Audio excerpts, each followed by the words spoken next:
Palakkad railway division വിഭജിച്ചതിന് പിന്നിൽ കർണാടക ലോബിയാണെന്നും നടപടി ബിജെപിയുടെ രാഷ്ട്രീയ പാപ്പരത്തമാണെന്നും വി.കെ. ശ്രീകണ്ഠൻ.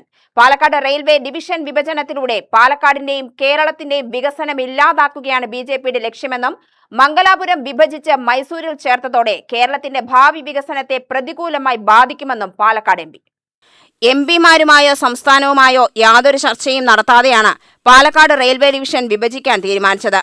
മുന്നറിയിപ്പുകളോ ചർച്ചകളോ ഇല്ലാതെ റെയിൽവേ ഡിവിഷൻ വിഭജിച്ചതിനെതിരെ പാർലമെന്റിനകത്തും പുറത്തും ശക്തമായ പ്രക്ഷോഭം സംഘടിപ്പിക്കുമെന്നും ശ്രീകണ്ഠൻ പാലക്കാട് വാർത്താ സമ്മേളനത്തിൽ പറഞ്ഞു. ഡിവിഷന്റെ വിഭജനം അല്ലെങ്കിൽ സോണിന്റെ പുതിയ തീരുമാനം ഇതെല്ലാം റെയിൽവേയുടെ പല കാരണങ്ങൾ കൊണ്ട് വരാം.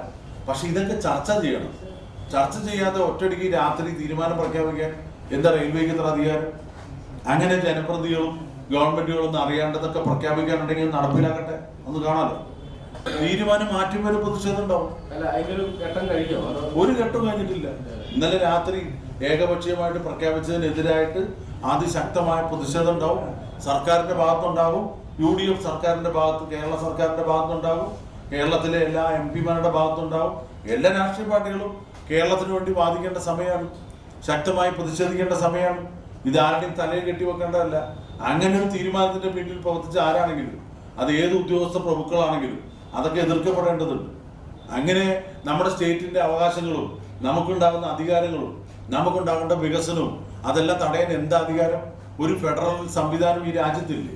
ഒരു ജനാധിപത്യ പ്രക്രിയയില്ലേ? ഒരു പാർലമെന്റ് നടന്നു കഴിഞ്ഞ് അവിടെ ഒന്നും ആലോചിക്കാതെ മന്ത്രിമാരെ എംപിമാരെ കണ്ടപ്പോഴും അവരൊന്നും പറയാതെ നിഗൂഢമായിട്ട് നടപ്പിലാക്കാൻ ഇതിൽ രാഷ്ട്രീയമായിട്ടുള്ള ഗൂഢമായ ലക്ഷ്യമുണ്ടെന്നല്ലാതെ മറ്റെന്താ ഉള്ളത്? ജനങ്ങളെ നന്നാകാൻ വേണ്ടിയാണ്.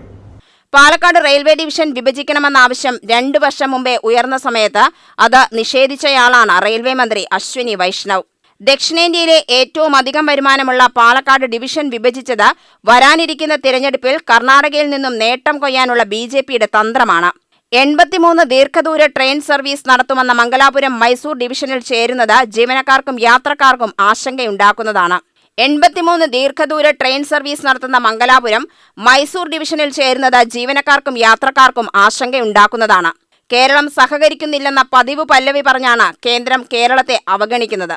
എന്നാൽ കോച്ച് ഫാക്ടറിക്കായി 213 ഏക്കർ സ്ഥലം വർഷങ്ങൾക്ക് മുമ്പേ കേരളം ഏറ്റെടുത്ത് കൈമാറിയിട്ടും ഇന്നും ഭൂമി തരിശായി കിടക്കുകയാണ്. മറ്റെന്തെങ്കിലും വ്യവസായ സ്ഥാപനം ആരംഭിക്കണമെന്ന ആവശ്യവും കേന്ദ്രം നിരാകരിക്കുകയാണ്. കേന്ദ്ര സർക്കാർ തീരുമാനത്തിനെതിരെ ശക്തമായ പ്രക്ഷോഭം സംഘടിപ്പിക്കുമെന്നും ശ്രീകണ്ഠൻ മുന്നറിയിപ്പ് നൽകി. എന്താ ഇതുകൊണ്ട് മൈസൂരിന് പ്രത്യേകിച്ച് ഉണ്ടാകുക? അതല്ലെങ്കിൽ ആ ഡിവിഷനിൽ എന്താ വല്ല കുറവുണ്ടോ? അങ്ങനെയുണ്ടോ? ആ ഡിവിഷൻ കൂട്ടാൻ നിൽക്കില്ലല്ലോ. പാലക്കാട് ഡിവിഷൻ കേരളത്തിൽ 2 ഡിവിഷനുകളിൽ, ഒന്ന് തിരുവനന്തപുരം, ഒന്ന് പാലക്കാടും. അത് പതിറ്റാണ്ടുകളായിട്ട് ഏറ്റവും നല്ല നിലയിൽ പ്രവർത്തിക്കുക, ഏറ്റവും ലാഭം റെയിൽവേക്ക് ഉണ്ടാക്കുക, ഏറ്റവും കൂടുതൽ ടിക്കറ്റ് എടുത്ത് യാത്ര ചെയ്യുന്നവർ കേരളത്തിലെ മലയാളികളാണ്. നമ്മൾ കൊടുക്കുന്ന ടിക്കറ്റിന്റെ യാത്ര കൂലിയുണ്ടല്ലോ, ചരക്ക് ഗതാഗതത്തിന് ചെലവാക്കുന്ന പണം ഉണ്ടല്ലോ, മറ്റൊരു സ്റ്റേറ്റും നൽകുന്നില്ല. അപ്പൊ നമുക്ക് പ്രിവിലേജ് ഉണ്ട്, നമുക്ക് അഡ്വാൻറ്റേജ് ഉണ്ട്, നമുക്ക് കാര്യങ്ങളുണ്ട്. അത് നടപ്പിലാക്കേണ്ട റെയിൽവേ, കൂടുതൽ വികസനം നടത്തേണ്ട റെയിൽവേ ആ വികസന പ്രവർത്തനത്തെ അട്ടിമറിക്കുന്നതിന് തുല്യമായി ഇതുപോലൊരു നീക്കം നടത്തിയാൽ അതിനെ അതിശക്തമായിട്ട് തന്നെ തോന്നും. UTV news Palakkad.